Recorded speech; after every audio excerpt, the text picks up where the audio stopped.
Now, the question we all have to ask ourselves is Israel trying to sabotage the Gaza ceasefire? The short answer is yes. Of course, before we get stuck into that, some context. The Trump-brokered Gaza ceasefire, almost 2 weeks old now, done in conjunction with the Gulf states and, of course, with the apparent blessings of Israel itself, was always on shaky grounds. That is because the 20-point plan, as envisaged by, of course, the mediators and, of course, Trump's team, never fully fleshed out many of the points that left a gray area that Israel is clearly exploiting. Of course, besides that, the implementation, who is going to take over Gaza now that the ceasefire is in effect? Will Hamas still be there? These were all answered. These questions were all answered very shortly after, in the days and now weeks that the ceasefire has been in effect. The question of disarming Hamas seems to have answered itself. Something that, at the very start of this conflict, many were telling both America and Israel that in trying to get rid of Hamas, in trying to maybe disarm them, in trying to completely do away with this organization, it was an uphill task. That was very clear. That was very clear on October 8th. That was very clear as the second ceasefire came into effect. We saw that when Hamas brought out the Israeli captives. We saw that when Trump himself gave blessings of some sort, that at least in the interim period, security in Gaza would be maintained, at least in the areas that were not in Israel's yellow, in sort of that yellow demarcation, would be maintained by Hamas. So that, of course, that point was a non-starter. It wasn't going to go anywhere.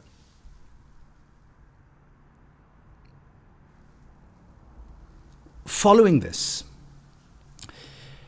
where we've had now time to see if this plan can actually work, it seems that Israel is wholly bent on poking the bear.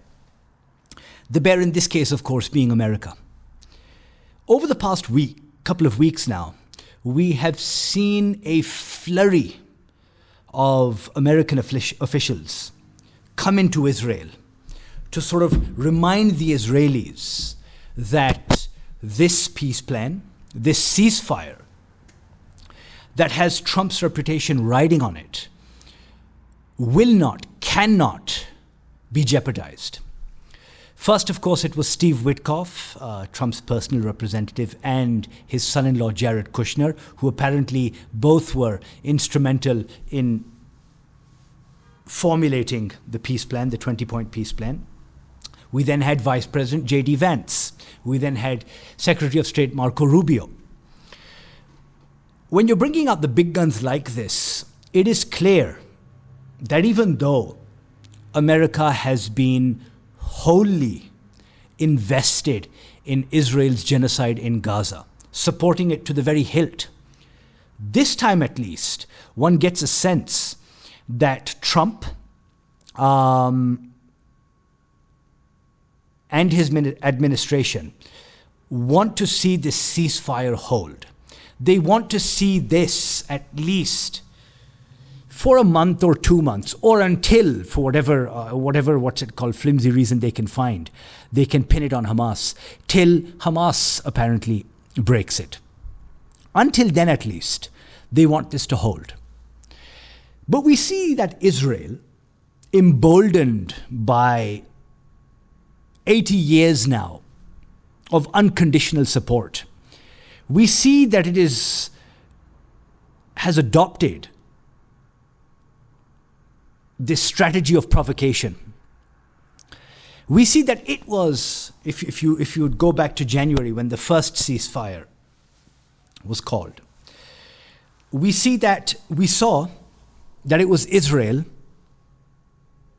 finding the pettiest of excuses and reasons, continued the killing, continued the blockade, and that ceasefire led to the 21st century's, I wouldn't say the greatest famine, because we have seen, unfortunately, others, but one of the most deadliest ones. Of course, there are those who will argue that the death toll from this famine is minor, or at least in comparison to many others, is negligible. But according to all aid agencies, the real effects of Israel's blockade will be seen now, because the 3 months where the blockade was the most severe, we saw its effects on the people of Gaza. We saw that. But now that aid is supposed to be going in, it was sort of brokered that 600 aid trucks a day was supposed to be going in. Now, of course, Israel has found an excuse that until Hamas does not release all the Israeli hostages, that is now, of course, those buried under the rubble that Israel, of course, put there, that interred into Gaza with their bombing campaign, that until they are not released, we will continue to, of course, starve and punish the people of Gaza. That, of course, is a clear violation of the ceasefire itself. Palestinians are still dying. That yellow line, that demarcation that many are saying in many areas of the Gaza Strip are not very clear. Gazans who wish to return, of course, to the north and various other areas are being shot at and killed, women, children, and men. Again, more provocation. And from what we've seen from Trump himself, from his close aides, from Vice President, from Marco Rubio, Secretary of State, from all of these others, there seems to be tension between Washington and Tel Aviv. And that tension is stemming from Israel's monomania of controlling, dominating the situation.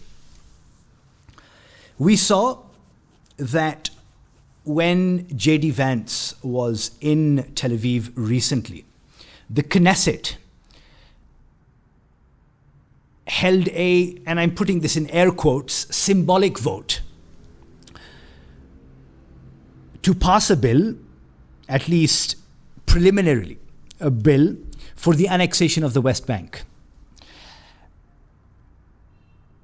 Trump has been very clear on this from the start, and I think this comes from guarantees that he has given to all of the Arab countries who signed on to the peace plan, and may even sign on to, of course, the Abraham Accords, that the West Bank will never be annexed. And he has said this repeatedly. He has stressed this. You can find a dozen interviews or so with the press in which he has said the West Bank will not be annexed. And it seems that at least on this, there is unity, because even J.D. Vance, in reaction to this symbolic bill, said it was a stupid move. His words, not mine. I don't think we've seen the White House react so strongly to Israel and its bloody actions over the past 2 years. It was always in terms of red lines and being crossed, but to sort of dub a move of theirs as stupid, I think there's much to read into that. And it was very clear that Vance was irritated, that this move was clearly done as an Israeli attempt to see how far they can push to see what kind of latitude they're getting from the Americans. When Marco Rubio was in country, he too was very categoric, stating that the West Bank will not be annexed.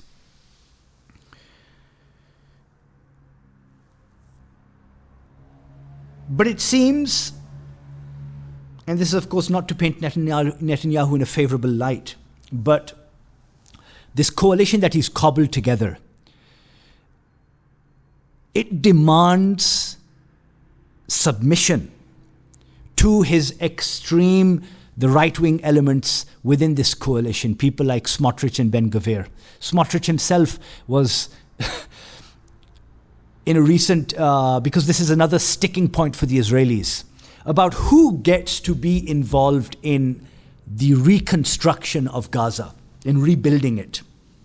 Already we know that at least, I think in southern Israel, or at least near the border of Gaza, a military camp with flags of various nations, those who will be involved in some sort of international peacekeeping or security force, has been established.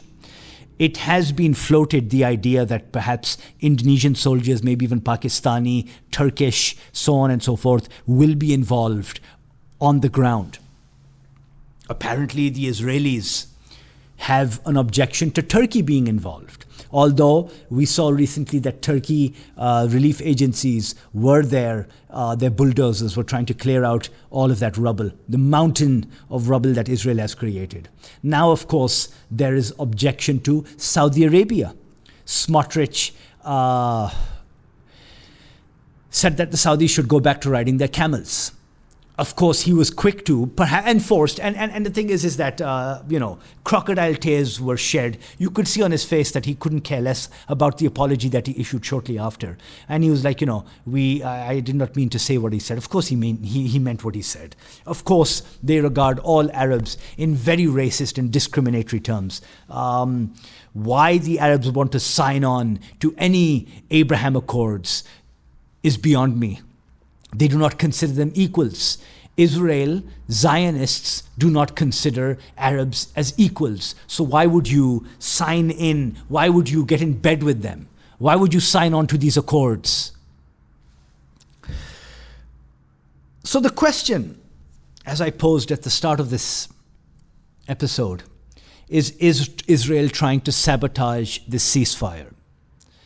The answer, of course, is an uncategoric yes. They, now that they have recovered at least all of the living hostages, are not restrained in any way. I think the only restraint that is now coming, that is now in effect, is that of Trump.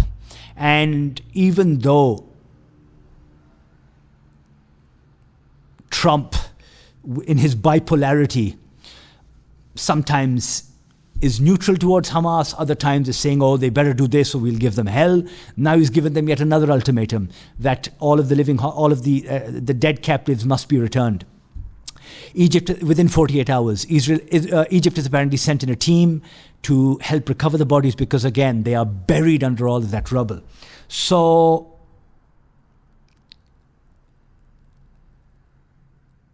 where it goes from here is anyone's guess. But it appears, it feels like Israel is raring to go, that it is just looking for the barest of provocations, not even provocations, excuse, and they'll go in again in force into Gaza, and with no hostages or no captives this time, who's going to stop them? What will hold them back? The revolution will be live.